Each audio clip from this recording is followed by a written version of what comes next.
Baik, kami dari kelompok 3 dengan judul Transportasi dan Peranannya dalam Manajemen Rantai Pasok dengan anggota Anggia Indriani, Fitri Wardani, dan saya sendiri Rati Lestari.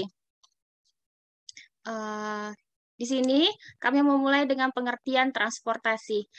Transportasi menurut ada beberapa pengertian transportasi yang kami angkat di sini, yaitu salah satunya menurut Adisa Smita, transportasi adalah sarana penghubung atau yang menghubungkan antara daerah produksi dan pasar, atau dapat dikatakan mendekatkan daerah produksi dan pasar, atau sering dikatakan menjembatani produsen dengan konsumen. Sedangkan menurut Salim, transportasi adalah ilmu yang mempunyai banyak kaitannya dengan ilmu-ilmu lain seperti manajemen, pemasaran, pembangunan, ekonomi, undang-undang, kejaksanaan pemerintah. Pertumbuhan suatu negara atau bangsa tergantung pada tersedianya pengangkutan dalam negara atau bangsa yang bersangkutan. Di dalam transportasi ada dua unsur yang terpenting, yaitu pemindahan atau pergerakan dan secara fisik mengubah tempat dari barang atau komoditi dan penumpang ke tempat lain. Sedangkan menurut Miro, transportasi dapat diartikan usaha memindahkan pergerakan, mengangkut atau mengalihkan suatu objek dari suatu tempat ke tempat lain, di mana tempat lain tersebut, mohon maaf, ini di mana tempat lain ini objek tersebut lebih bermanfaat atau dapat berguna untuk tujuan-tujuan tertentu.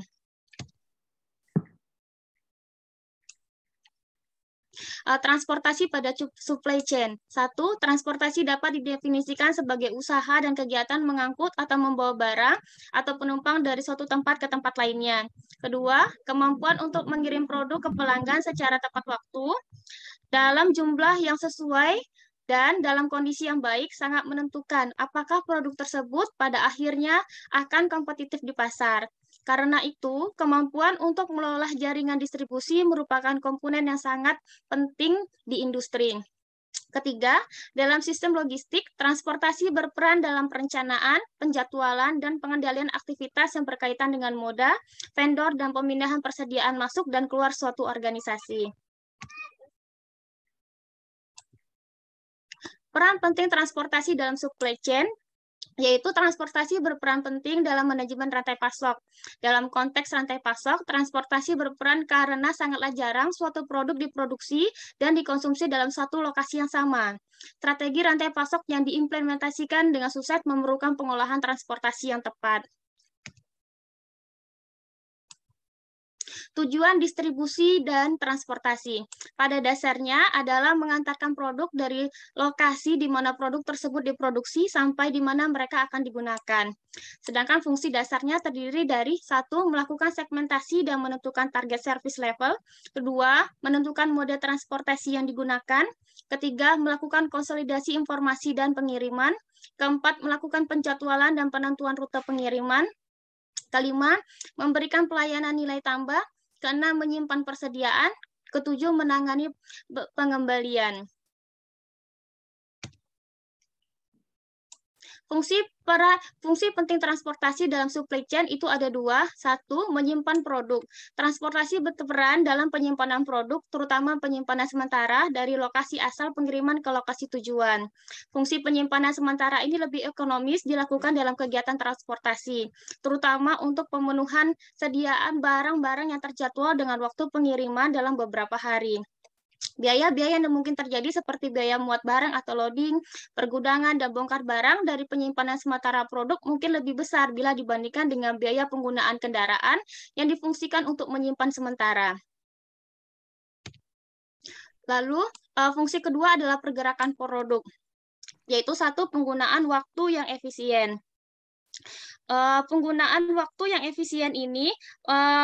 waktu yang efisien adalah salah satu faktor keberhasilan dalam pengembangan strategi transportasi, karena persediaan dalam transit tidak tersedia pada proses produksi atau untuk belikan kepada pelanggan. Yang kedua, efisien penggunaan uang. Efisien penggunaan uang meliputi biaya kendaraan, biaya supir, biaya operasional, biaya umum dan administrasi, dan biaya keamanan serta asuransi. Yang ketiga, meminimalisasi bahaya terhadap lingkungan. Dampak transportasi terhadap lingkungan dapat secara langsung maupun secara tidak langsung. Transportasi mengkonsumsi oli yang cukup besar atau fuel, Meskipun perkembangan teknologi mesin-mesin kendaraan memungkinkan efisiensi konsumsi, namun secara total konsumsi oli masih besar seiring dengan peningkatan jumlah kendaraan. Dan secara tidak langsung, pengaruh transportasi terhadap lingkungan mengakibatkan kemacetan, polusi udara, polusi suara, dan tingkat kecelakaan. Maka di sini peran transportasi yang baik dapat meminimalisir bahaya terhadap lingkungan. 5 unsur pokok dalam sistem transportasi yaitu 1. Manusia yang membutuhkan, 2. Barang yang dibutuhkan manusia, 3. Kendaraan sebagai alat angkut atau sarana transportasi, 4. Jalan sebagai prasarana angkutan, 5. Organisasi sebagai pengelola angkutan. Selanjutnya, manfaat transportasi akan dijelaskan oleh Saudara Fitri. Kepada Saudara Fitri, saya persilakan. Baik, terima kasih kepada Saudari Rati atas kesempatannya. Langsung saja, pada penjelasan kali ini saya akan menjelaskan tentang manfaat transportasi. Jadi di sini manfaat transportasi itu terbagi menjadi 6, ada manfaat sosial, politis, manfaat kewilayahan, tersedianya barang, stabilitas dan penyamaan harga, dan yang keenam meningkatnya nilai tanah. Nah, untuk manfaat sosial transportasi itu, manfaat sosial itu pada transportasi itu dalam menyediakan berbagai kemudahan yang diantaranya ada pelayanan untuk perorangan atau kelompok, kemudian pertukaran atau penyimpanan informasi, dan yang ketiga ada perjalanan untuk bersantai, mendekatkan jarak, dan yang keempat itu adalah memancarkan penduduk. Dan untuk manfaat politis itu diantaranya terdiri dari yang pertama, pengangkutan itu menciptakan persatuan dan kesatuan yang semakin kuat dan meniadakan yang namanya isolasi.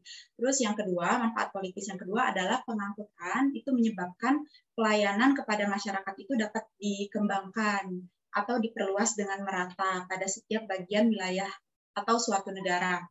Kemudian manfaat politis yang selanjutnya itu adalah keamanan negara terhadap serangan dari luar negeri itu mungkin yang tidak dikehendaki itu dapat diminimalisir mobilitasnya dengan segala daya atau kemampuan dari ketahanan nasional dengan yang menggunakan transportasi, sehingga transportasi ini juga dapat bertujuan untuk memungkinkan ya untuk pemindahan pasukan perang contohnya. Kemudian manfaat yang ketiga adalah manfaat kewilayahan.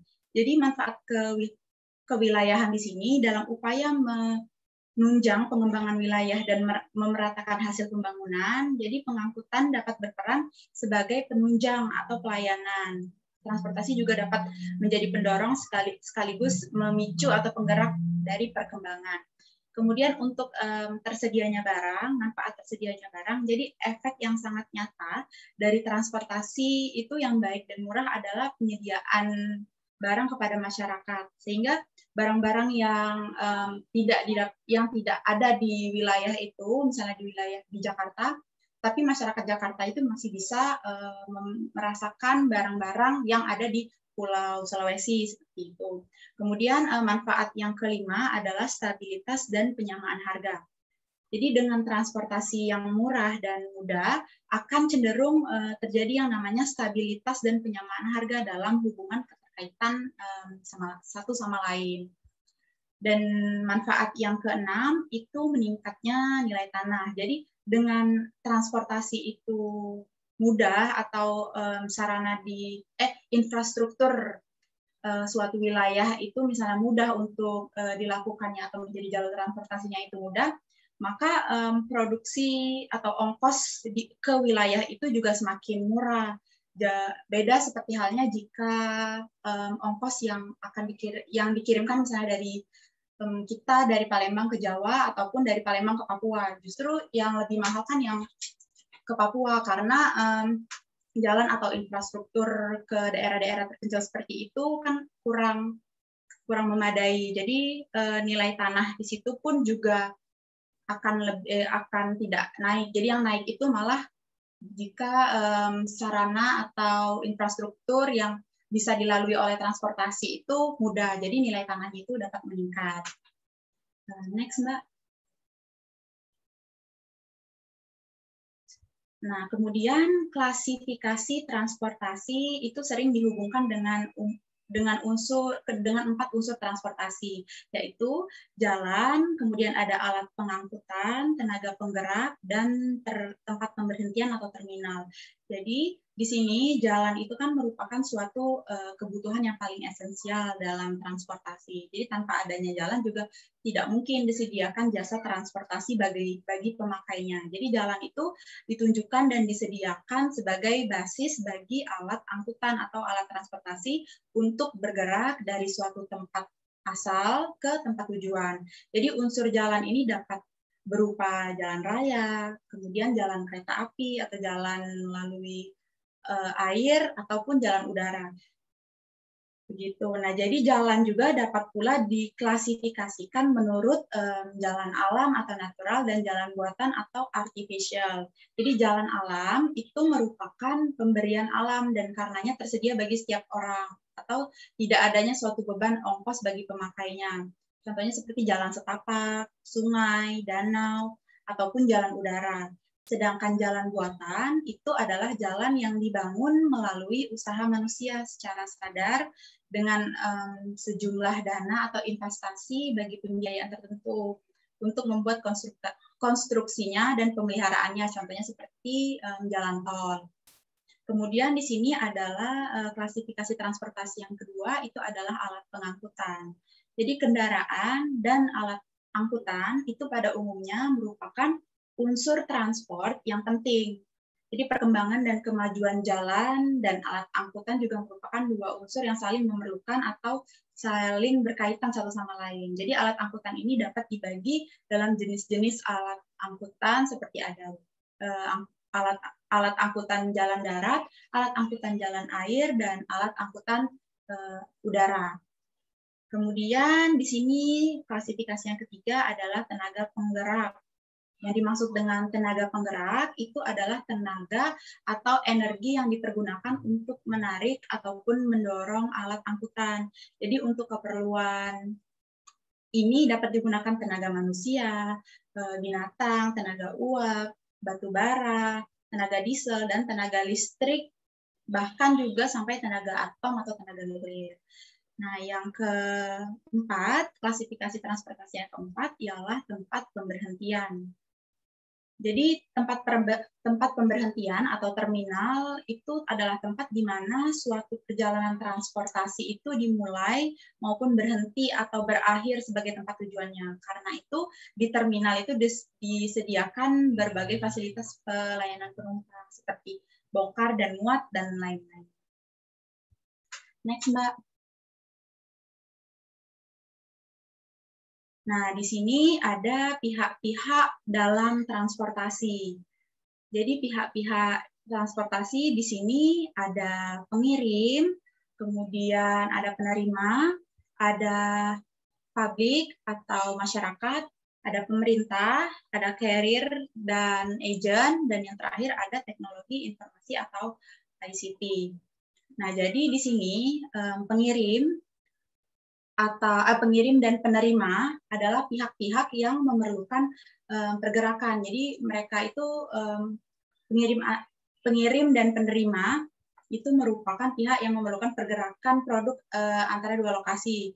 Jadi pengirim umumnya itu pengirim berkepentingan terhadap penyelesaian transaksi penjualan atau pembelian produk. Nah, jadi keberhasilan transaksi tersebut itu membutuhkan pergerakan barang-barang dari lokasi asal si pengirim ke lokasi tujuan atau ke lokasi si penerima.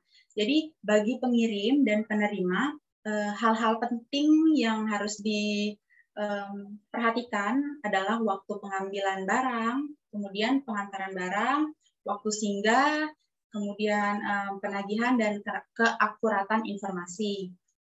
Kemudian untuk pihak perusahaan atau penyedia jasa transportasi atau carrier dan agent. Jadi carrier atau agent itu merupakan pihak yang menyelenggarakan transportasi barang. Sebagai perusahaan penyedia jasa transportasi, carrier ini biasanya akan membebankan tarif angkutan semaksimal mungkin dan meminimalkan biaya tenaga kerja, bensin, dan biaya operasional si kendaraan. Jadi untuk mencapai tujuannya ini, biasanya si pihak penyedia jasa atau carrier ini melakukan koordinasi waktu pengambilan dan pengantaran barang untuk beberapa pengirim dengan cara mengkonsolidasikan agar dapat mencapai yang namanya operasional dan efisien. Kemudian carrier ini membuat keputusan investasi itu yang terkait dengan kebutuhan bisnis operasional transportasi seperti misalnya truk, pesawat udara, kapal, lokomotif, dan lain-lain. Dan juga menyelenggarakan bisnis transportasi itu dengan biaya operasional yang efisien untuk memaksimalkan tingkat pengembalian atas aset yang telah diinvestasikan. Dan kemudian pihak selanjutnya itu adalah pemerintah atau government. Jadi pemerintah di sini berperan dalam transportasi itu melalui penyediaan infrastruktur yang dibutuhkan, seperti pembangunan jalan raya, pembangunan pelabuhan, bandar udara, jaringan kereta api, kebijakan regulasi transportasi, dan pelayanan pemerintah untuk menyelenggarakan transportasi itu dalam rangka untuk mendorong pertumbuhan ekonomi. Jadi hampir semua infrastruktur yang dimiliki, infrastruktur transportasi itu dimiliki dan dikelola oleh pemerintah. Jadi untuk itu kebijakan transportasi itu diarahkan untuk menciptakan lingkungan usaha yang fair atau kompetitif, dan juga mencegah yang namanya monopoli, sehingga terciptanya keseimbangan lingkungan. Dan yang kemudian pihak transportasi selanjutnya itu adalah teknologi informasi atau ICT. Jadi ICT ini diperlukan untuk menyediakan informasi yang akurat atau real time antara pelanggan atau penerima dan pemasok, antara si pengirim atau penerima. Kemudian yang terakhir di situ, di yang paling atas, yang publik itu artinya juga bisa didefinisikan sebagai masyarakat. Di sini publik itu pihak terakhir dalam sistem transportasi. Jadi publik atau masyarakat ini berkepentingan terhadap kebutuhan transportasi yang dapat dijangkau dengan mudah, biaya yang murah, kemudian selamat, dan memperhatikan keberlanjutan lingkungan. Jadi secara tidak langsung masyarakat itu menciptakan permintaan jasa transportasi dengan cara mereka membeli produk-produk. Next, Mbak. Nah, jadi selanjutnya ada moda transportasi. Berbagai moda transportasi ini dapat digunakan mulai dari transportasi darat, kemudian ada transportasi yang dari air, ada yang pipeline, sama ada yang transportasi udara. Jadi pemilihan moda transportasi ini sebelumnya dilakukan dengan mempertimbangkan beberapa hal, seperti kondisi geografis, yang kemudian kapasitas produk, yang ketiga frekuensi, biaya, availabilitas, dan yang terakhir adalah reliabilitas.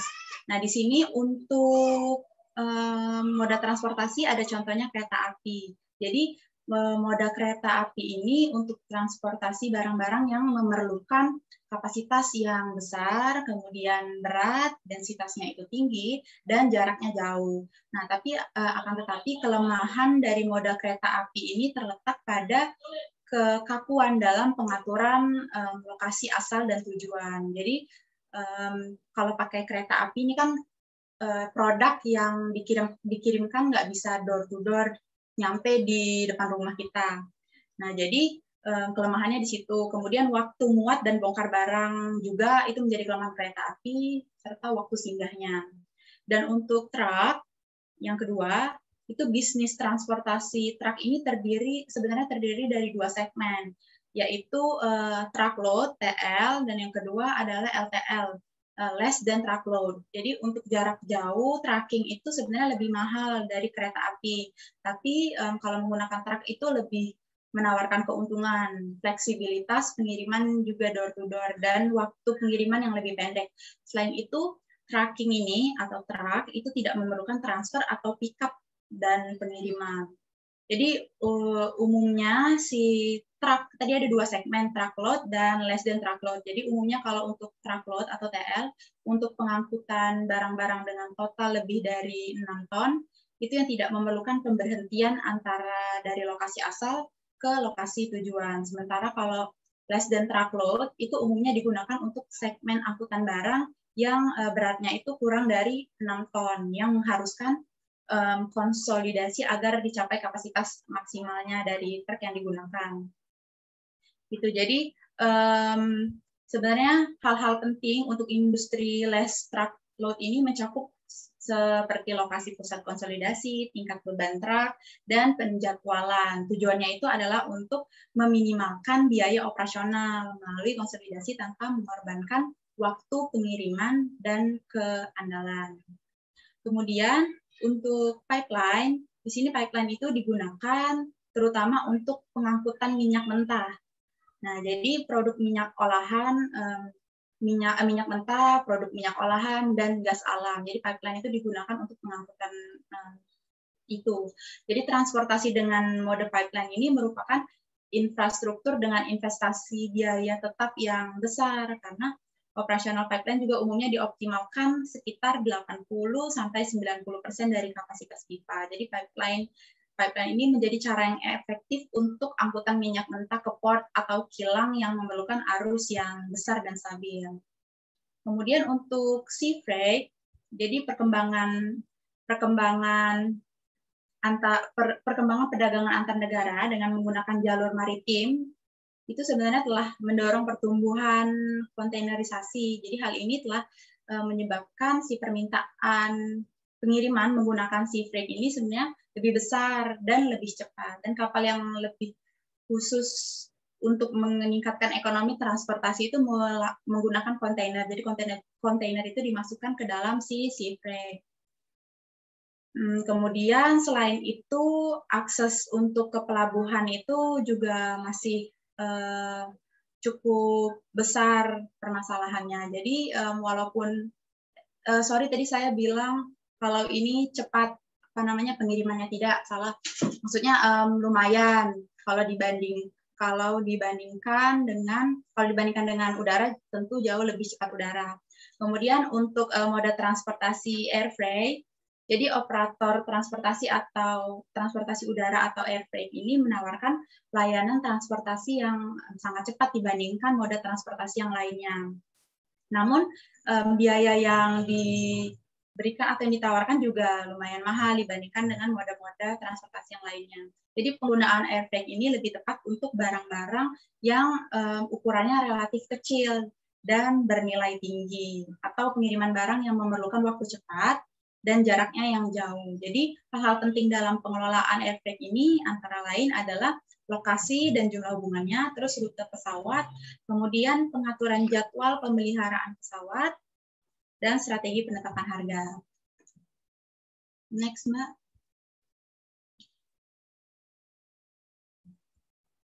Nah, jadi selanjutnya adalah faktor-faktor pengaruh transportasi. Jadi faktor-faktor pengaruh transportasi itu dalam transportasi, pertimbangan ekonomi itu mencakup yang namanya jarak, kemudian ada volume berat, tingkat kepadatan, dan waktu. Jadi yang pertama itu adalah jarak. Jadi pertambahan jarak akan berakibat bertambahnya biaya. Jadi pertambahan jarak itu berbanding lurus dengan pertambahan biaya. Jadi jika jarak yang ditempuh untuk mengirim produk itu jauh, maka biaya yang diperlukan juga jadinya meningkat, karena ya tadi ada biaya bensin dan lain-lain. Kemudian itu adalah volume berat. Jadi volume berat di sini itu sama seperti jarak. Bedanya di sini volume berat itu akan mempengaruhi transportasi. Jadi semakin dia tidak berbanding lurus, jadi semakin berat barang itu maka biaya persatuannya itu malah lebih rendah. Nah, kemudian untuk tingkat kepadatan dan waktu, itu tingkat kepadatan atau kemudahan bentuk dari barang atau produk itu jika disusun ke dalam moda transportasi juga akan mempengaruhi yang namanya biaya transportasi. Jadi semakin mudah penyusunan barang atau produk tersebut ke dalam moda transportasi, maka semakin murah juga biaya transport, maka itu akan mempengaruhi ekonomisasi dari si transportasi. Karena barang atau produk tersebut akan semakin memaksimalkan penggunaan dari kapasitas moda transportasi. Begitu. Kemudian, nah selanjutnya Mbak, ada yang namanya resiko pertanggungjawaban transportasi. Jadi resiko pertanggungjawaban transportasi di sini itu biasanya ditujukan kepada perusahaan penyedia jasa transportasi. Jadi kerusakan, kemudian pencurian, ledakan atau kebakaran atau nilai atau kelebihan kapasitas itu biasanya akan menjadi tanggung jawab dari si perusahaan atau penyedia jasa transportasi. Kemudian untuk penjelasan mengenai studi kasus itu akan dijelaskan oleh Saudari Anggia. Kepada Saudari Anggia dipersilakan. Baik, terima kasih atas waktu yang telah diberikan. Untuk yang selanjutnya itu kita ke studi kasus dari supply chain management itu sendiri, khususnya di transportasi.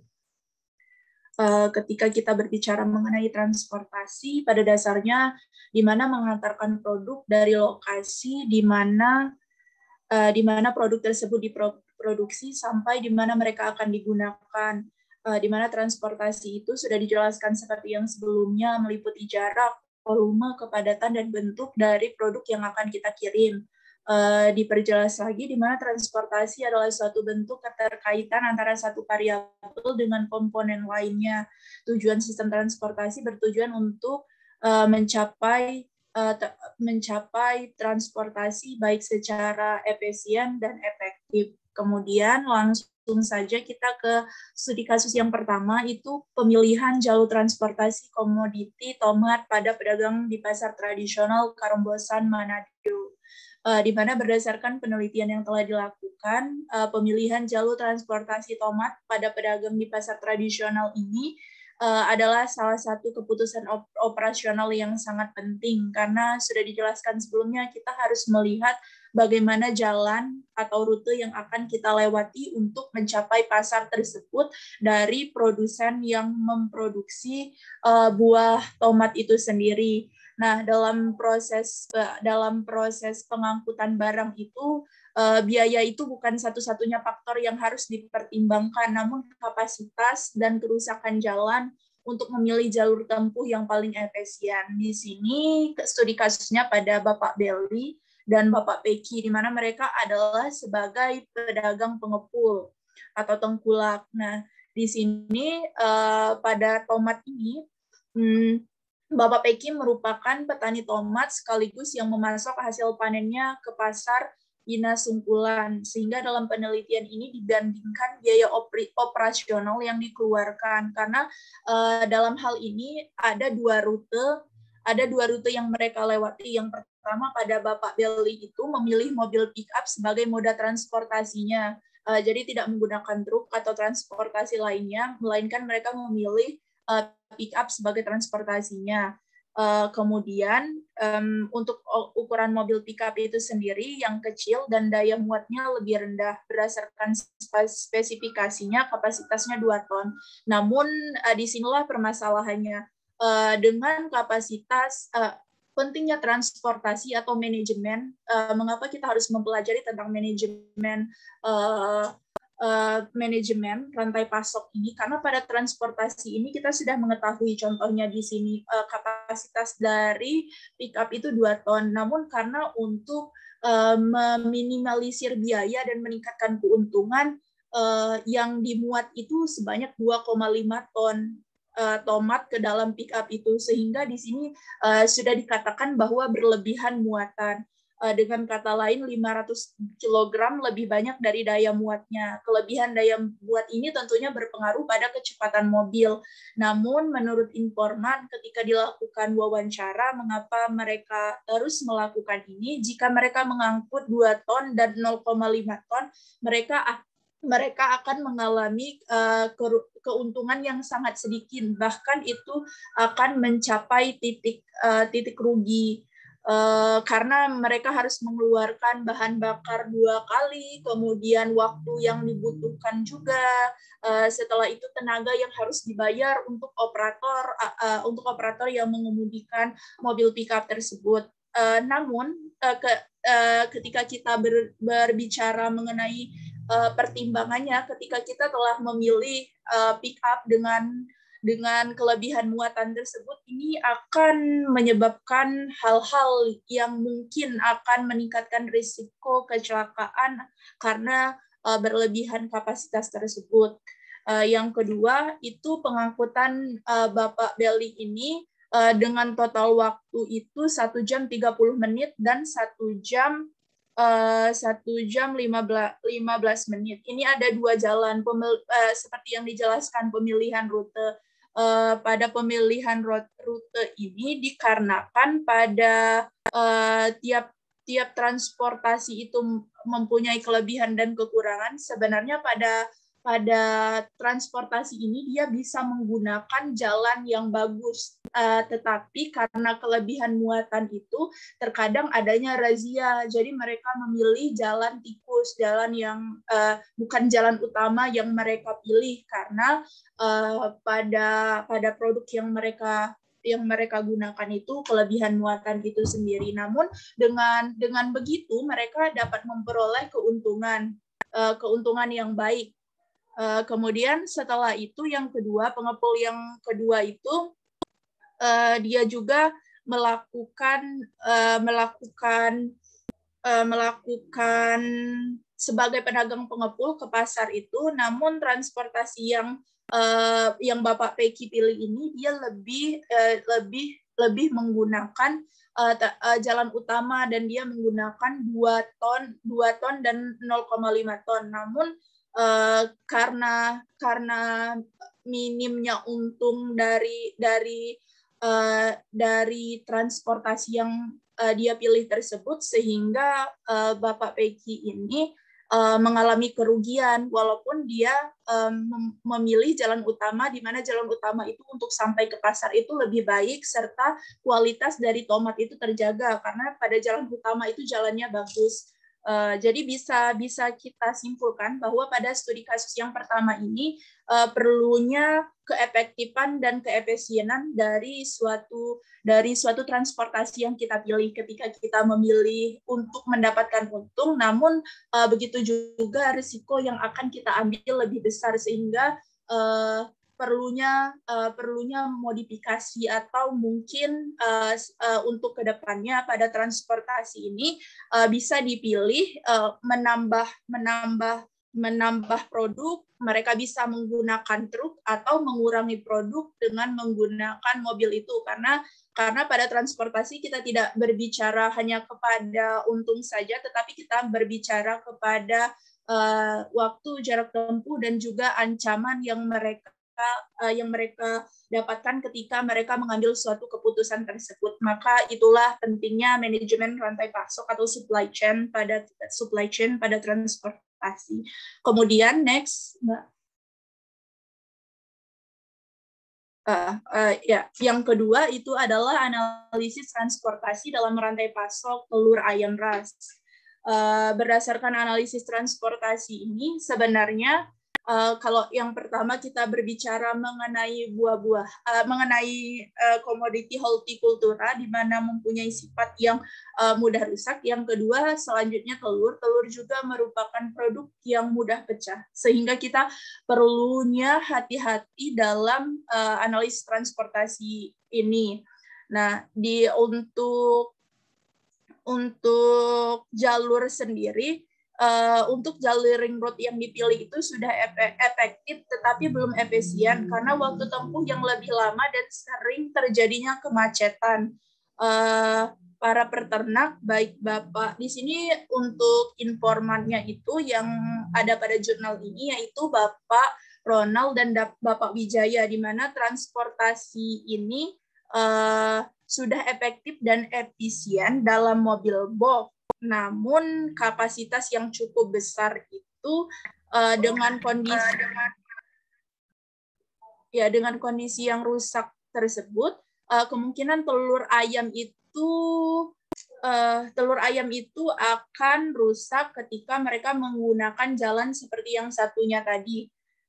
Ketika mereka menggunakan jalan utama itu memang akan terjamin, tetapi itu tadi jarak tempuhnya itu semakin jauh sehingga bensin yang dikeluarkan semakin besar, kemudian ketepatan waktunya itu sendiri lebih cepat, tapi uang yang dikeluarkan lebih besar. Sehingga pada pedagang pengecer ini yang memilih jalan ring road itu penggunaan mobil pick up itu tidak disarankan karena kemungkinan telur ayam itu akan rusak dan sangat besar ketika melewati jalan tersebut. Kemudian biaya operasional yang diperlukan dalam proses pengangkutan itu berbeda-beda tergantung dengan jalur yang mereka pilih, sehingga dapat disimpulkan bahwa biaya yang paling efektif yaitu dengan menggunakan mobil box, bukan mobil pick up, karena di sini mereka menggunakan telur, di mana telur itu sendiri adalah produk yang mudah rusak ketika melewati jalan yang tidak baik, sehingga dapat diambil kesimpulan bahwa ketika kita memilih transportasi baik dari studi kasus yang pertama maupun yang kedua, kita tidak hanya melihat bagaimana untung yang akan kita dapat, tetapi juga kita harus memperhatikan ancaman, kemudian kualitas dari suatu produk yang akan kita kirimkan, karena ketika kita meminimalisir agar mendapatkan untung yang besar dari transportasi itu, namun produk yang kita kirim itu rusak atau terjadinya damage pada produk hortikultura, kemudian pecah atau retaknya pada telur di sini, maka itu akan mengakibatkan kerugian juga, sehingga pada analisis transportasi itu perlunya pemilihan transportasi yang dapat menunjang secara efektif dan efisien. Mungkin begitu dari studi kasus yang saya ambil. Selanjutnya saya serahkan ke moderator.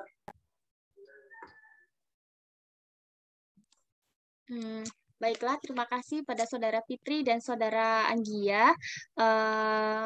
Berikutnya kami membuka sesi untuk tanya jawab, atau seperti apa, Bu? Kesimpulan dulu ya. Tanggapan dari kelompok 4. Ya. Oke. Ya, kepada kelompok 4 kami persilakan. Terima kasih. Kami dari kelompok 4, saya mewakili kelompok 4 dari pergudangan.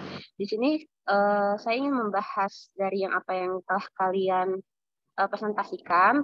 Pertama, saya ingin mengucapkan terima kasih atas informasinya, dan semua yang kalian sampaikan itu telah memberi kami pengetahuan, tapi di sini ada sedikit beberapa tambahan dari saya, mungkin juga kekurangan dari kalian dalam memberi informasi. Pertama, di fungsi transportasi itu kan karena transportasi itu sangat terlihat kinerjanya, mungkin di sini fungsi transportasi itu kan mempengaruhi kinerja pengadaan, produksi, customer relationship management. Nah, di sini kan dia tuh mempengaruhi efektivitas dan efisiensi rantai pasok. Nah, kegiatan ini kelihatan sekali pada kegiatan e-commerce. Mungkin kalian bisa menambahkan fungsi transportasi karena sekarang sudah 4.0, jadi setelah berkembang ke sektor e-commerce, jadi transportasi sekarang itu pun kesulitan dan masalahnya itu udah diselesaikan dengan teknologi 4.0. Sebelum saya membahas teknologi 4.0 dari transportasi, mungkin saya di sini juga ingin membahas transportasi itu, mungkin karena saya kurang jelas atau karena saya mungkin ketinggalan, transportasi itu dibagi menjadi 3. jarak dekat, menengah, jauh. Jadi itu juga mempengaruhi selain adanya faktor kayak driver full atau kehilangan kerusakan barang. Jadi jarak tempuh dari transportasi itu juga mempengaruhi nilai dari sumber daya keuangan yang dihabiskan oleh transportasi. Setahu saya transportasi itu juga di dalam sistem logistik atau supply chain itu 60% biaya itu ke transportasi di dalam supply chain. Jadi mungkin jarak ini adalah salah satu faktor yang mempengaruhi kenapa transportasi itu bisa 60% menghabiskan sumber daya keuangan. Terus dalam transportasi juga itu mempengaruhi performa supply chain. Jadi di sini transportasi itu karena mempengaruhi besarnya rata-rata pengiriman, rata-rata biaya pengiriman, sama penggunaan moda transportasi yang tadi kalian jelaskan. Mungkin ini juga bisa dijelaskan mengapa kenapa performa supply chain ini bisa direnggut oleh tahapan atau kegiatan transportasi. Di sini juga kalian juga menyebutkan adanya isu lingkungan di transportasi. Nah, di sini kalian belum kurang membahas bahwasannya di sini ada cara atau ada permasalahan sudah diselesaikan oleh beberapa pihak dari pemerintah, yaitu Kementerian Koordinator Bidang Perekonomian, Perhubungan, Perdagangan, seperti cetak biru pengembangan sistem logistik nasional. Mungkin bisa juga kalian memberi contoh transportasi yang setelah berkembang di supply chain di kita ini kayak FedEx, DHL Global Forwarding, dan PT Saung Mil One. Di sini nih dia tuh kenapa bisa jadi contoh selain studi kasus yang kalian tadi, karena mereka sudah menggunakan teknologi 4.0 dalam transportasi supply chain. Jadi baik itu barang dari pertanian, barang dari perikanan, peternakan, mereka itu sudah tepat waktu karena mereka efisien. Mereka telah menggunakan suatu teknologi yang sudah menggunakan teknologi seperti GPS, real time inline, dan semuanya. Jadi itu mungkin juga bisa jadi tambahan studi kasus karena itu sangat menarik di moda transportasi. Terus di transportasi yang kalian bicarakan itu mungkin kelewatan bahwasanya kita ada siklus transportasi. Siklus transportasi itu mulai dari perencanaan, penganggaran, terus itu pengadaan moda transportasi, terus juga ada juga pemeliharaan moda transportasi, terus penghapusan logistik. Penghapusan logistik ini yang dimaksud itu karena penghapusan sumber daya yang berlebihan, baik itu produk yang ingin kita bawa atau juga produk moda yang kita pakai. Jadi dia ada penghapusan logistik. Nah, yang tadi saya sebutkan transportasi logistik itu ada 4.0. Sebenarnya kelebihan biaya yang kita sudah jelaskan tadi seperti teman-teman di kelompok 3 jelaskan karena adanya sumber daya keuangan yang direnggut oleh moda transportasi, sehingga sekarang telah terciptanya suatu sistem manajemen transportasi atau TSM. Di sini nih TSM ini nih merupakan interaksi antara sistem manajemen dalam saat pesan dengan pusat distribusi dan gudang. Jadi transportasi itu telah inline, real time, dan juga adanya bantuan dari GPS. Jadi tidak menguras beban bahan bakar.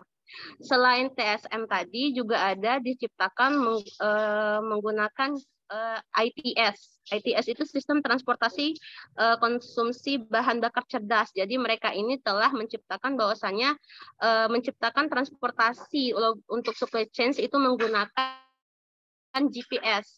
Sama seperti TSM, tapi ini lebih ke mode hemat bahan bakar. Terus transportasi untuk supply chain juga itu ternyata telah mungkin ini kurang bahasan bahwasanya transportasi ini juga telah memberikan efek pertumbuhan ekonomi yang lebih tinggi. Di sini pertumbuhan ekonomi dari transportasi kita juga didukung oleh kemaritiman kita. Walaupun prospek dari maritim kita itu masih rendah, tapi di sini juga telah menolong mode transportasi kita. Dalam segi pemerintah yang bagian kalian tadi jelasin, itu kurang penjelasan bahwasanya sistem transportasi terpadu itu telah ada di pemerintah. Jadi pemerintah itu telah menciptakan sistem transportasi terpadu seluruh perusahaan-perusahaan yang membutuhkan logistik transportasi dan seluruh perusahaan-perusahaan yang bergerak di bidang transportasi itu telah menciptakan sistem transportasi terpadu untuk supply chain. Ini digunakan karena pertama MEA, kedua kemajuan teknologi 4.0, ketiga karena biaya rantai pasok yang sangat besar sehingga mereka menciptakan sistem transportasi terpadu seperti itu. Mungkin itu saja tambahan dari kelompok gudang. Saya juga memberikan kesempatan kepada teman-teman saya yang di kelompok gudang untuk mungkin bertanya atau menambahkan pembahasan untuk lebih lanjutnya. Terima kasih. Mari.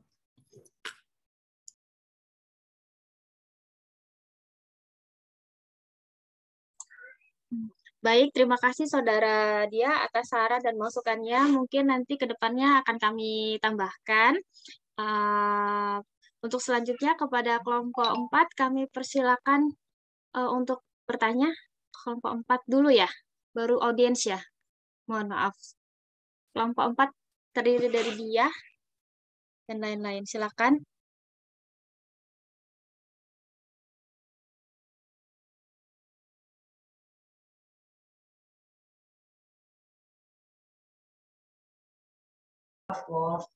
Baik, Mbak, izin bertanya, maaf kalau off-cam ya.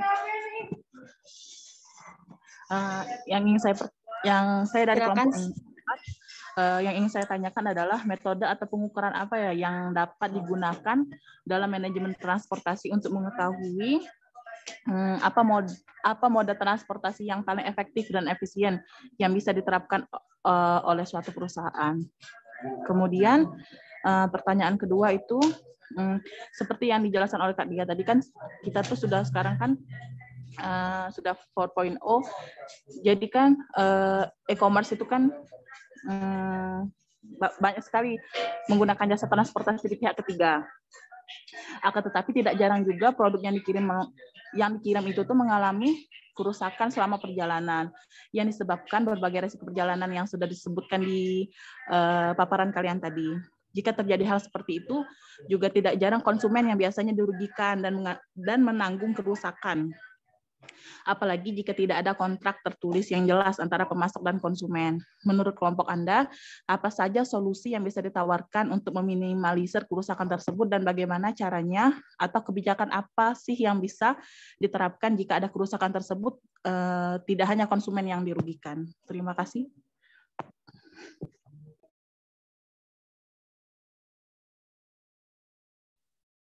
Baik, terima kasih kepada moderator. Saya izin untuk menambahkan pertanyaan karena juga saya salah satu dari anggota kelompok 4. Kemudian pertanyaan yang saya ingin tanyakan itu mengenai kita tahu bahwa produk pertanian itu kan segar, sehingga karena produknya itu segar, maka dia itu tidak bisa bertahan lama. Dan juga produk pertanian membutuhkan tempat penyimpanan yang bisa dikatakan luas.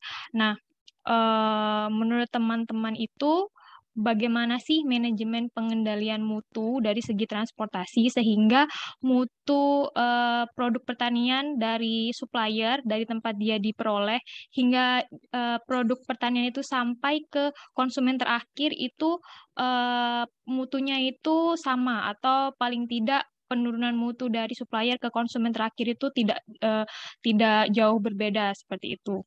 Kemudian yang kedua, tadi teman-teman dari kelompok 3 kan sudah menjelaskan mengenai jenis-jenis dari moda transportasi.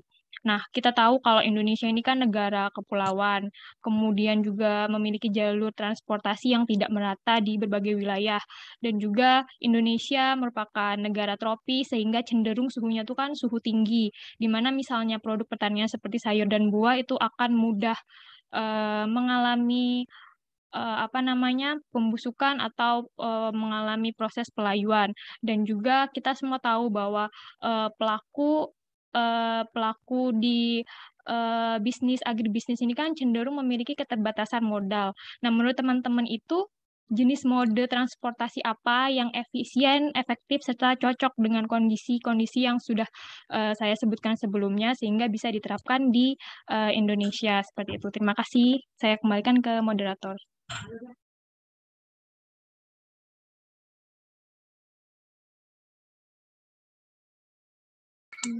Baik, kami tampung dulu pertanyaannya kepada Saudara Zetira, silakan.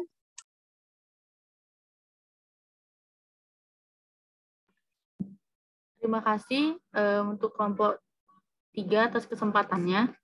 Yang ingin saya tanyakan terkait tadi kelompok Anda telah menjelaskan terkait tentang bagaimana transportasi di supply chain.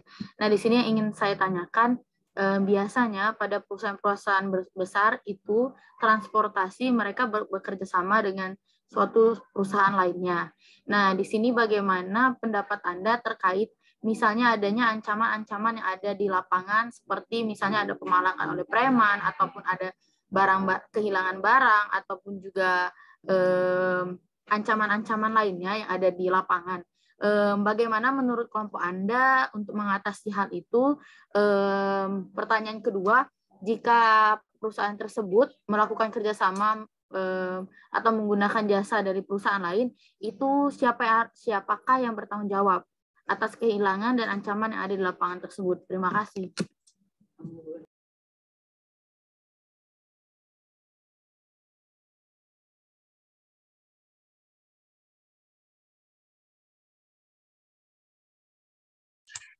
Baik, kepada Saudara Agus, silakan. Terima kasih atas kesempatannya. Di sini saya ada 2 pertanyaan. Pertanyaan pertama ini mirip dengan pertanyaan Kak Hosni. Yang pertama, tetapi berbedanya itu tadi kan sudah dijelaskan dan dilihatkan juga ada produk tomat dan ada produk yang satunya lagi itu telur. Nah, yang ingin saya tanyakan, apakah ada perbedaan perlakuan terhadap komoditi buah sama sayur, yang kita ketahui bahwa buah dan sayur memiliki sifat yang berbeda, sehingga menurut saya ada perbedaan perlakuan di sana untuk moda transportasi. Nah, tolong dijelaskan. Terima kasih. Itu yang pertama. Kemudian pertanyaan yang kedua itu terkait dengan jurnal yang diangkat oleh Saudari Anggia tadi, menjelaskan tentang overcapacity. Nah, overcapacity ini seringkali saya penduduk di jalan rumah saya itu di jalan yang tidak mengarah ke kota, mengarah ini jalan lintas. Nah, seringkali terlihat kontainer truk yang over capacity, sehingga terjadinya kemacetan, kemudian seperti terjadi balok-balok kayu itu berhamburan di tengah jalan. Nah, menurut kelompok Anda, berdasarkan materi yang telah kalian cari, apakah itu pelakunya itu yaitu moda transportasi, apakah over capacity itu sudah disetujui dari perusahaan? Seperti itu menurut ini pertanyaan saya. Terima kasih.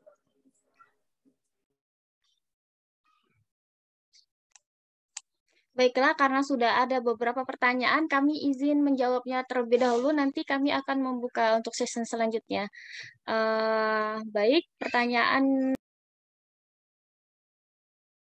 Mohon maaf, kami meminta waktu sebentar untuk mendiskusikan jawaban dari pertanyaannya. Terima kasih. Izin, sepertinya saya akan mencoba menjawab pertanyaan dari Saudari Zetira. Jadi tadi Saudari Zetira itu menanyakan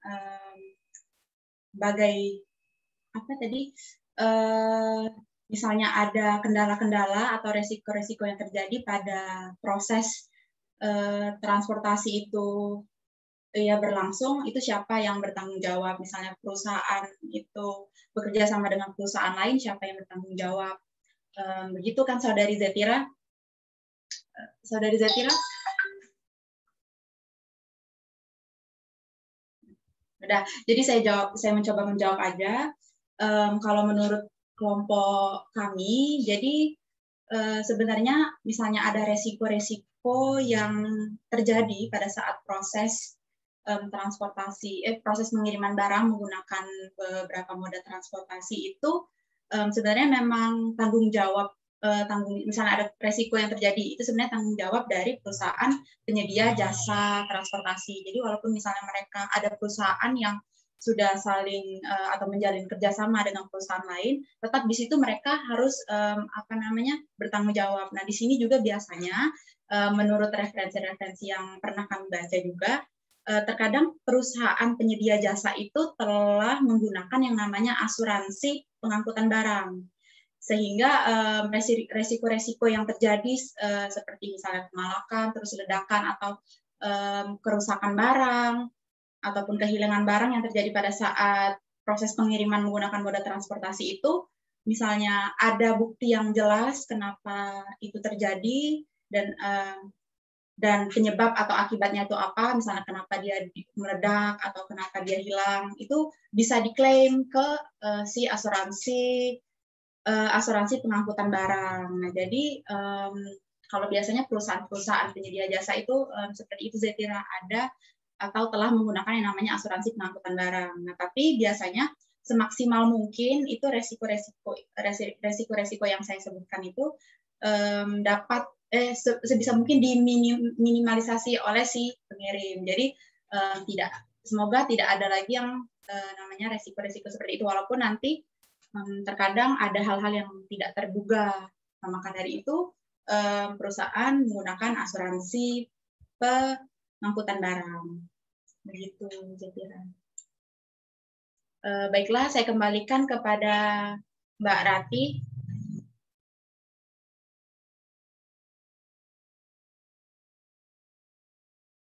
Baik, saya mencoba menjawab pertanyaan dari Saudara Agus tadi, terakhir ya. Perbedaan transportasi komoditi buah dan sayuran, lalu jalan, apa tadi? Oh iya, bagaimana kalau misalnya over capacity yang perlakuannya yang ada di jalan-jalan ya. Jadi mohon maaf sebentar.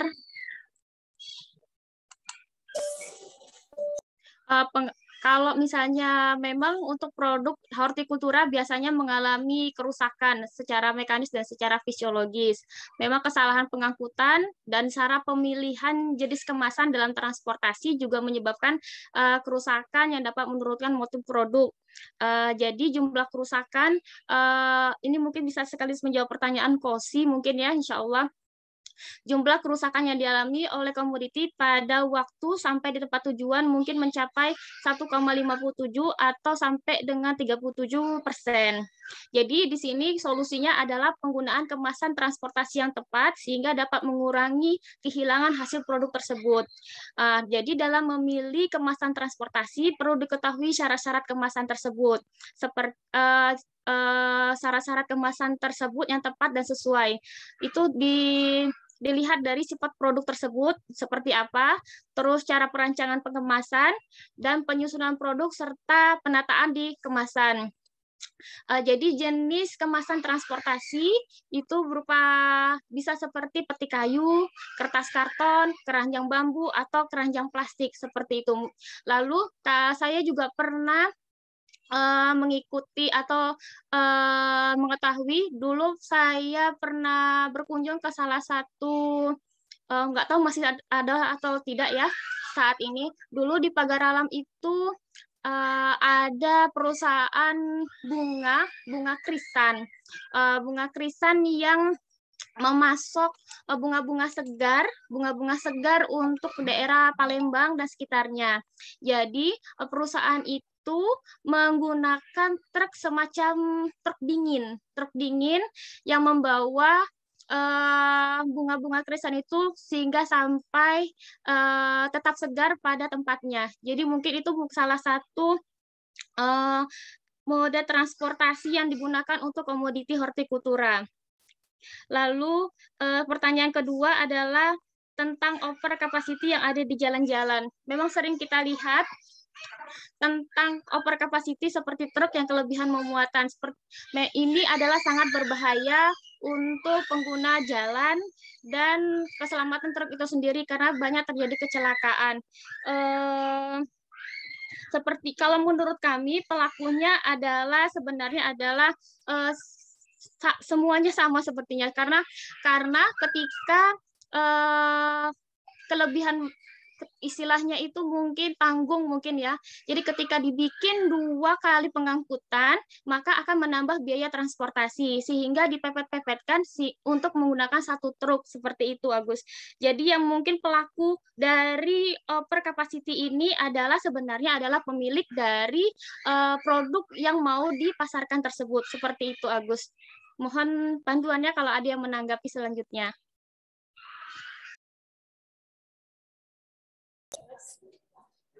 Izin Mbak, kalau misalnya untuk pertanyaan kedua sudah jelas dan pertanyaan pertama itu belum terjawab Mbak, apakah perbedaan antara buah dan sayur perlakuannya? Oh, perbedaannya ya Gus ya, mohon maaf ya kalau perlaku. Baik, di sini saya akan mencoba menjawab pertanyaan yang pertama. Itu saya ingin menambahkan aja seperti yang dijelaskan oleh teman saya tadi. Yang pertama itu mengenai permasalahan atau preman. Ketika kita berbicara mengenai rantai pasok, seperti komentar dari saudara Diah, ketika kita berbicara mengenai sistem rantai pasok yang memang dia sudah bekerja sama seperti e-commerce dan sebagainya, atau memang dia ada kerjasama dengan perusahaan dan dia memang sudah besar, memang itu bagus. Tapi kita balik lagi di sini kita membicarakan mungkin tadi tidak dijelaskan secara rinci ketika di sini kami mengambil studi kasus itu rantai pasok pada petani, di mana seperti yang kita tahu di petani itu 160 juta petani mereka bekerja sebagai petani, tapi yang banyak dirugikan itu adalah petani. Memang itu tantangan untuk kita bagaimana kita membantu atau setidaknya memberikan sedikit solusi. Namun kita lihat lagi ketika petani kita menggunakan e-commerce, kemudian menggunakan GPS dan sebagainya, apakah untung yang mereka terima akan sebanding dengan pengeluaran yang mereka keluarkan, dikarenakan pada petani mungkin jika petani itu sudah sebagai gapoktan bisa, tetapi jika petani perseorangan itu bagaimana? Karena studi kasusnya di sini adalah studi kasus sebagai tengkulak yang kemudian dijual di pasar. Mungkin dari kami juga tidak memberikan studi kasus sebagai perusahaan itu. Nah, yang untuk permasalahan pertama itu kalau misalnya nih ada dari pertanyaan Zetira itu kalau ada preman. Kalau ada preman itu, kalau misalnya dia sudah bekerja sama perusahaan itu benar ada GPS, kemudian itu terencana. Tetapi kalau misalnya dia itu tidak bekerja sama, misalnya perseorangan itu biasanya orang yang sebagai operator atau pengemudi dari transportasi itu sudah mengetahui jalan lalu lintas yang dia lewati atau berdasarkan pengalaman. Kemudian siapa yang bertanggung jawab itu adalah pengelola dari transportasi itu sendiri yang bertanggung jawab. Ketika dia perseorangan, itu yang bertanggung jawab adalah produsen, orang yang memberikan menyuruh untuk mengirim barang tersebut. Kemudian saya ingin menambahkan dari Saudara Agus, pertanyaan dari Saudara Agus, overcapacity. Itulah pentingnya dari transportasi. Ketika muatannya 2,5 ton itu kita bisa menggunakan pick up. Ketika muatannya lebih dari 10 ton itu 10 ton atau lebih dari 10 ton itu kita bisa menggunakan truk. Ketika muatan hanya 2,5 ton kita menggunakan truk itu sangat tidak efisien karena biaya yang dikeluarkan itu terlalu besar. Untuk ancamannya sendiri ketika overcapacity itu sebenarnya sudah ada standarnya. Setiap mobil, setiap truk, alat transportasi itu sudah ada standarnya. Namun kita balik lagi, itulah permasalahan pada transportasi di mana yang tidak ada kerjasama, mereka mencari cara bagaimana caranya supaya mendapatkan untung yang lebih dan mencari jalan alternatif agar sampai ke tempat tujuan itu dengan waktu tempuh sekecil-kecilnya dan mendapatkan untung sebesar-besarnya. Itu kemudian untuk bagaimana perbedaan untuk tomat dan telur. Jika tomat itu menggunakan peti bambu. Kalau misalnya telur itu menggunakan peti kayu. Nah, pada produk hortikultura itu ada namanya chitosan. Chitosan itu biasanya itu disemprotkan kepada produk hortikultura agar mikroorganisme dan mikroorganisme serta untuk meminimalisir kerusakan pada bahan tersebut. Sekarang sayuran ketika itu dipanen itu petani tidak lagi langsung mengirim produknya, namun mereka menambahkan chitosan. Itu yang paling umum digunakan pada produk hortikultura karena itu lebih mudah didapatkan juga. Kemudian untuk telur itu mereka menggunakan peti kayu yang dilapisi dengan kertas seperti yang kita lihat, dengan kertas yang panjang yang ada alatnya itu. Jadi itu di bawahnya agar tidak ketika terjadinya gesekan itu ada space untuk mereka untuk tidak berbenturan satu sama lain. Mungkin itu. Kemudian pertanyaan Saudari Hosi itu mengenai produk pertanian buah segar. Bagaimana agar mutunya sama. Ketika kita berbicara mengenai buah segar, ketika kita ingin mutu itu sama, itu tidak mungkin dikarenakan produk buah segar itu ketika dia setelah panen itu dia masih melakukan respirasi. Nah, respirasi itu akan menyebabkan titik layu atau kadar airnya masih berjalan, tidak ada nutrisinya dalam produk tersebut sehingga menyebabkan kelayuan pada sayuran atau buah tersebut. Maka dengan itu perlunya teknologi. Kalau misalnya pada tomat itu chitosan tadi sudah dilakukan, kemudian penyemprotan herbisida. Jadi petani-petani itu sekarang ketika mereka panen itu mereka sudah menyemprotkan herbisida, walaupun terkadang itu mereka tidak menggunakan standar yang benar untuk menyemprotkan itu. Mereka hanya menyemprotkan bagaimana caranya supaya itu terlihat segar, tapi mereka tidak melihat secara yang benar standar operasionalnya itu. Kemudian yang terakhir itu dari Saudara Trisa, saya ingin menambahkan e-commerce. Ketika kita bicara mengenai e-commerce, mungkin ini adalah suatu tantangan dan peluang bagaimana kita memanfaatkan e-commerce itu sendiri. Tetapi balik lagi ketika itu produk yang kita kirim itu hanya di sini kan sebanyak 2,5 ton sampai 3 ton. Ketika kita menggunakan e-commerce itu akan menggunakan biaya yang besar. Apalagi ketika kita menggunakan e-commerce itu sudah ada sentuhan teknologi 4.0.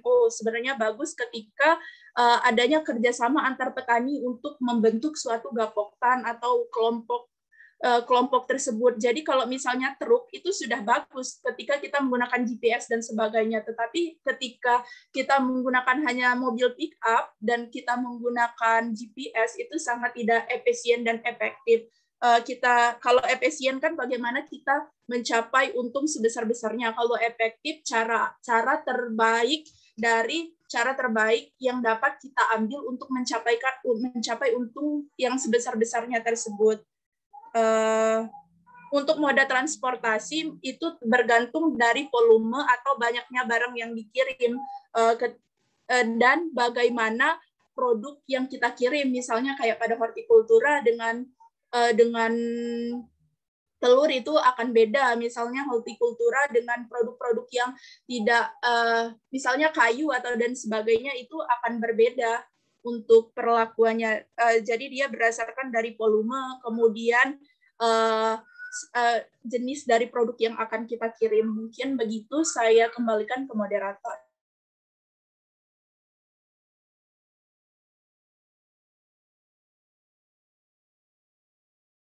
Ada yang mau ditanggapi?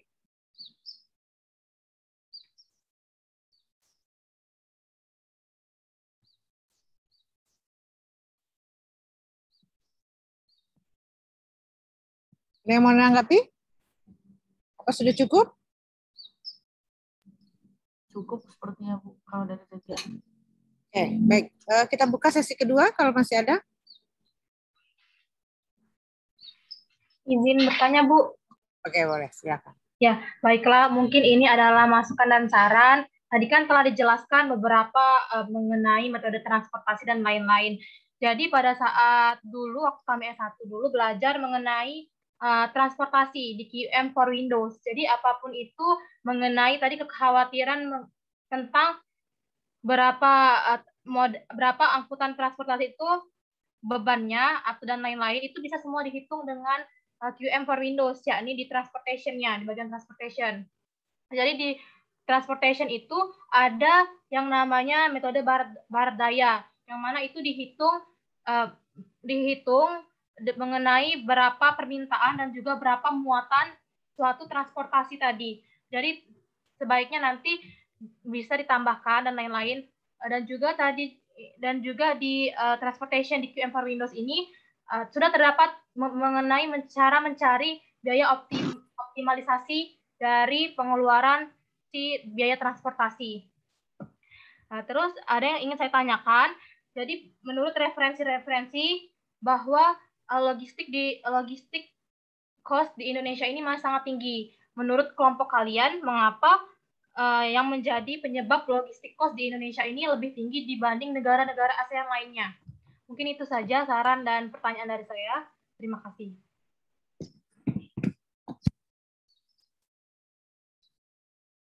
Oke. Masih ada lagi?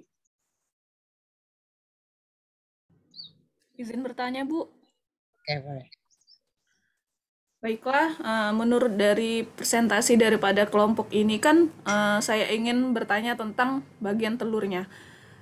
Karena menurut yang sudah saya pelajari bahwa telur itu kan sangat cepat mengalami penurunan mutunya. Mulai dari umur 1 hari saja atau sampai 3 hari itu sudah sangat cepat penurunan mutunya.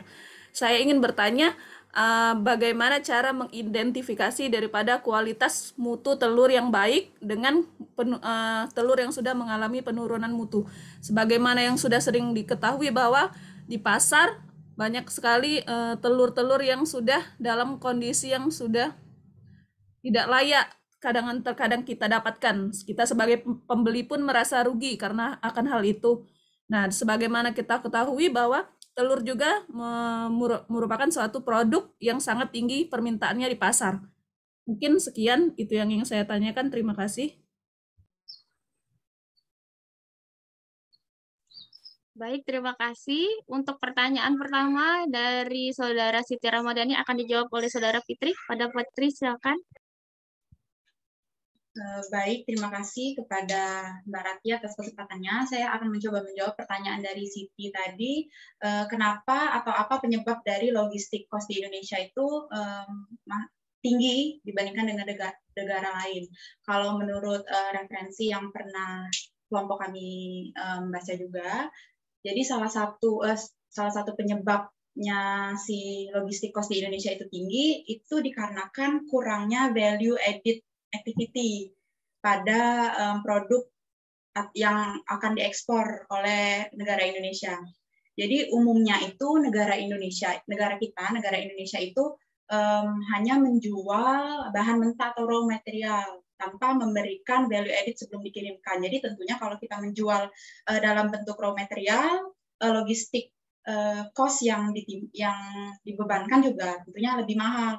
Contoh kecilnya saja seperti berita yang pernah saya dengar, itu ada isu hewan sapi itu dikirimkan dari Nusa Tenggara Timur jangan jauh-jauh ke negara lain, contohnya aja ke Jakarta. Jadi si NTT tadi mengirimkan sapi, itu benar-benar sapi dikirimkan ke Jakarta.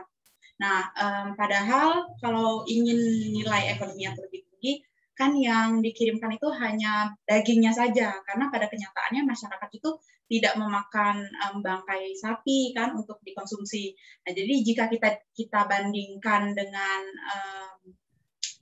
negara lain atau negara contohnya Australia yang langsung mengimpor daging ke Indonesia dalam bentuk daging, tidak dalam bentuk sapi, Nah, itu kan berbanding jauh. Nah, jadi menurut kelompok kami untuk mengurangi logistik cost pada transportasi pengangkutan sapi khususnya, seharusnya itu terdapat rumah potong hewan mungkin ya di NTT.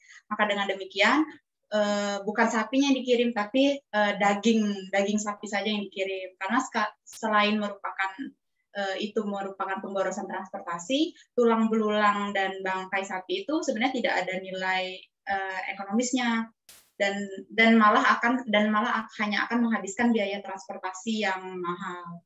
Nah, jadi sebenarnya kesimpulan dari sini, finish product dengan nilai ekonomis tinggi itu akan memiliki logistik cost yang lebih rendah dibandingkan kita mengirimkan dalam bentuk raw material. Gitu. Itu salah satu alasannya, Saudari Siti. Jika Mbak Ratih ataupun Mbak Anggia ingin menambahkan, boleh dipersilakan.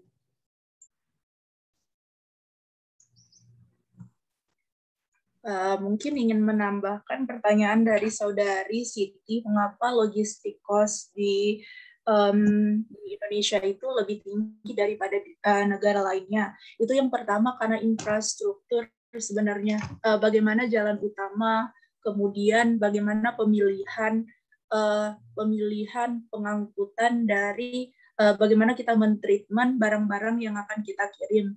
Mungkin jika barang itu seperti bukan produk yang mempunyai expire, mungkin itu baik-baik saja. Namun berdasarkan beberapa jurnal yang saya baca, itu mengapa logistik cost itu khususnya pada produk hortikultura ya, produk pangan dan hortikultura itu dikarenakan kualitas dari produk itu sendiri, treatment dari produk itu sendiri. Jika di negara lainnya itu mereka mulai dari penanaman itu mereka sudah memperhatikan, misalnya sebelum dipanen itu bagaimana caranya agar mempunyai matang yang seragam, kemudian mempunyai kualitas yang baik tanpa adanya mikroorganisme seperti penyuntikan. Itu pada buah itu beberapa itu sudah diterapkan untuk perusahaan yang skala besar. Itu mengapa logistik itu masih tinggi, karena ketika transportasi pemilihan jalan itu juga belum pemilihan jalan, kemudian manajemen itu sendiri belum terkelola secara baik. Itu berdasarkan beberapa jurnal yang telah diteliti akan tingginya dari logistik cost itu sendiri. Terima kasih. Baik, ada yang mau ditanggapi? Ada yang mau ditanggapi? Cukup, Bu. Baik, sudah 2 sesi kita lewati ya. Artinya di dalam kita mempelajari moda dengan beberapa alat transportasi yang ada, mulai dari udara, laut, ya, kemudian perairan, air. Jadi intinya bagaimana alat transportasi ini memang sangat berguna ketika kita dari pemasok sampai dengan ke konsumen, ya. Apakah itu dalam bentuk bahan mentah, ya, ataukah barang jadi, setengah jadi ataupun barang jadi, sehingga barang itu bisa bermanfaat untuk bisa langsung digunakan oleh atau dikonsumsi oleh konsumen.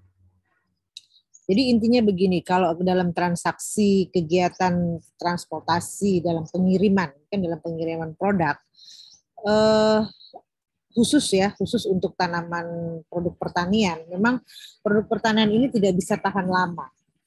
Artinya ada risiko yang mereka harus temui ketika dia harus memasok produk-produknya, ya. Contohnya misalnya tanaman buah-buahan, ya kan, kemudian sayur-sayuran. Nah, itu mempunyai risiko yang sangat tinggi. Jadi mereka selalu sekarang ini bagaimana produk pertanian itu bisa cepat langsung bisa digunakan atau dikonsumsi oleh konsumen. Artinya bagaimana caranya ada yang melalui, kalau ini produk pertanian ya, kalau industri lain lah ceritanya ya. Kalau industri itu sekarang sih banyak ya, melalui udara, sehari ini dikirim, sehari ini bisa juga sampai dan barangnya tidak pernah akan rusak lah ya. Tapi kalau produk pertanian atau bahan makanan, nah itu punya resiko yang sangat tinggi untuk rusak. Artinya di dalam pengiriman juga, kalau kalian pernah ngirim barang ya, kalian akan dibuat pernyataan resiko ya, risiko di dalam pengiriman barang itu sebetulnya tidak akan ditanggung oleh pihak pengirim ya, karena dia akan tanya ini produknya apa, kemudian kalau seandainya terjadi di perjalanan, di sepanjang perjalanan, makanya kadang-kadang kita selalu ditambahkan produknya mau diasuransikan gitu kan, mau ada semacam tambahan biaya untuk asuransi. Jadi artinya risikonya itu sebetulnya balik lagi kepada kadang-kadang si pengirim ya kan, si pengirim. Nah, risiko di dalam produk pertanian, khususnya sayur-sayuran, ya buah-buahan, dia akan berusaha secepat mungkin bisa cepat sampai. Makanya kenapa kalau produk pertanian itu kan, kita ini seperti sekarang ini misalnya ada beberapa komoditi yang bisa tumbuh di dataran tinggi, tapi tidak bisa tumbuh di dataran rendah. Artinya untuk bisa sampai ke tangan konsumen itu bagaimana caranya, dengan keterbatasan alat moda yang ada, dia mengirim produknya itu pada jam tengah malam. Artinya apa? Supaya tidak ketemu yang namanya sinar matahari. Ya kan? Nah, jadi dia berusaha misalnya produk yang dataran tinggi, sayur-sayuran dataran tinggi itu misalnya di daerah Pagar Alam itu untuk bisa sampai ke Jakabaring itu, makanya transaksinya itu selalu jam 2, jam 3 subuh. Artinya apa? Produk masuk itu dari Pagar Alam maupun dari Curup itu selalu berangkatnya di tengah malam. Jadi dia sudah memprediksi sampai di pasar induk Jakabaring itu dia sudah kira-kira jam 2 atau jam 3 paling lambat subuh. Jadi dia tidak ketemu dengan yang namanya sinar matahari. Tapi kalau transportasinya sudah dalam kondisi yang modern, dia sudah punya box pendingin. Ya. Nah, kalau box pendingin itu lebih aman. Artinya apa? Bisa bertahan kadang-kadang bisa sampai 3 hari. Ya, karena apa? Karena suhu yang ada di dalam box itu bisa mempertahankan komoditi yang harus kita bisa sampai ke tangan konsumen, tidak sampai busuk. Nah, untuk biaya-biayanya, makanya kadang-kadang orang sudah menghitung. Ya, kalau kalian belajar pemasaran, resikonya itu pasti ada, jadi itu sudah dihitung, dibebankan nanti pada akhirnya pada saat berapa sih penjualan produknya. Ya, yang namanya kita bisnis kan tidak mau rugi. Nah, itu resiko itu pasti ada. Nah, itu sudah dihitung. Nah, dihitung berapa? Makanya sampai ke tangan pedagang yang ada misalnya di Jakabaring itu harganya kan sudah beda. Karena dia sudah menginkludkan biaya pemasaran yang ada di dalam komoditi itu. Ya. Nah, kalau dia transportasi yang lebih cepat lagi kan memang udara.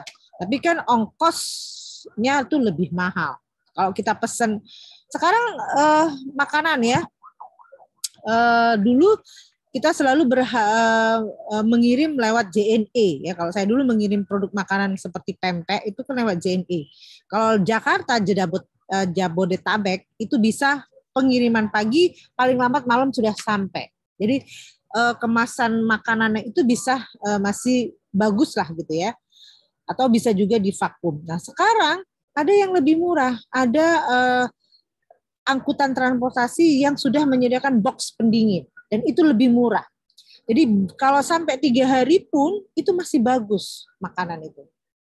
Ya, dan biayanya lebih murah karena memang dia lewat angkutan darat dibandingkan dengan JNE yang lewat angkutan udara. Nah, beberapa kasus juga untuk barang besar seperti industri misalnya material, itu kan nggak ada beberapa yang pakai kayak pengangkutan batu bara, ya kan? Material-material lain itu ada yang pakai yang namanya kereta api atau dia pakai kapal, ya kapal pengangkutan. Nah itulah kira-kira, nggak mungkin kan material yang berat itu dibawa pakai angkatan moda udara, tapi dia biasanya pakai kereta api atau dia pakai apa namanya darat lah ya, darat kereta api.